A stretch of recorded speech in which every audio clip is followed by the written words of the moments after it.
Hi friends, నమస్తే. Welcome back to ప్రకృతి star kitchen.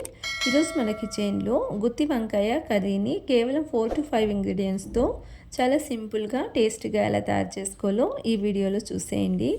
గుత్తి వంకాయ అంటే ఎక్కువ ఇంగ్రీడియంట్స్ వేసి చాలా టైం పడుతుంది అనుకుంటారు, కానీ ఇలా ఒకసారి సింపుల్గా ట్రై చేసుకోండి. అందుకోసం ముందుగా ఒక మిక్సీ జార్లోకి 1/2 కప్ వరకు వెల్లుల్లిపాయలు వేసుకుని కొంచెం వాటర్ని వేసుకుని స్మూత్గా పేస్ట్లా గ్రైండ్ చేసి తీసుకోండి.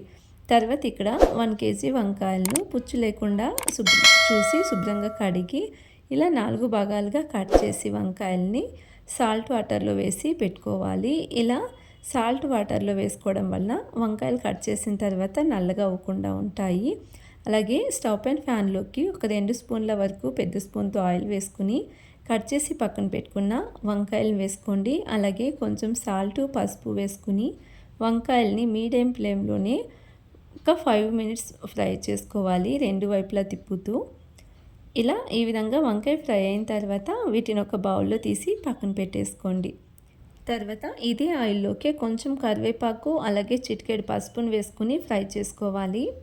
ఇవి రెండే ఇంగ్రీడియంట్స్ వేసుకుని ఫ్రై చేసుకుని మేము ముందుగానే వెల్లుల్లిపాయలను గ్రైండ్ చేసి పక్కన పెట్టుకున్నాం కదా, వెల్లుల్లిపాయల పేస్ట్ వేసుకుని గ్రైండ్ చేసుకోవాలి. ఇక్కడ ఓన్లీ వెల్లుల్లిపాయలు మాత్రమే వేసుకుని గ్రైండ్ చేసుకోవాలి, అల్లం అసలు వేయకూడదండి.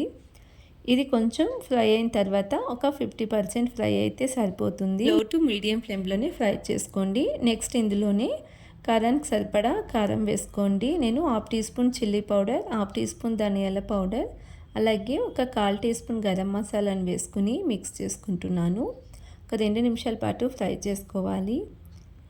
ఇలా గ్రేవీ కొంచెం ఫ్రై అయిన తర్వాత ఇందులోనే గ్రేవీకి సరిపడా వాటర్ను వేసుకోవాలండి.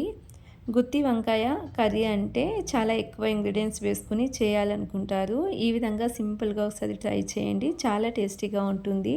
రైస్కైనా చపాతీకైనా గ్రేవీ కన్సిస్టెన్సీ చూసుకుని వాటర్ని వేసుకుని సాల్ట్ వేసుకోండి. అలాగే ఆల్రెడీ వంకాయలో కూడా వేసుకున్నాం కాబట్టి ఇక్కడ గ్రేవీకి సరిపడేంత సాల్ట్ని వేసుకోండి.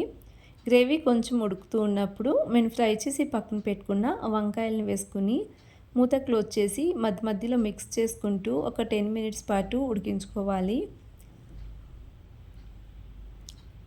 ఇలా మధ్యలో మిక్స్ చేసుకుంటూ ఉడికించుకోండి. 10 minutes తర్వాత చిన్నగా కట్ చేసుకున్న కొత్తిమీరని వేసుకుని తర్వాత చిటికెడు గరం మసాలాని పైనుంచి కొంచెం స్ప్రింకిల్ చేసుకుని స్టవ్ ఆఫ్ చేసేసుకుంటే ఎంతో సింపుల్గా చేసుకునే గుత్తి వంకాయ కర్రీ రెడీ అండి. చపాతీ, రైస్ రెండింటికి కూడా చాలా బాగుంటుంది. చాలా సింపుల్గా ప్రిపేర్ చేసుకోవచ్చు. ఈసారి ఈ విధంగా ట్రై చేసి మీకు ఎలా కుదిరిందో తప్పకుండా కామెంట్ సెక్షన్లో తెలియచేయండి. Thanks for watching the video.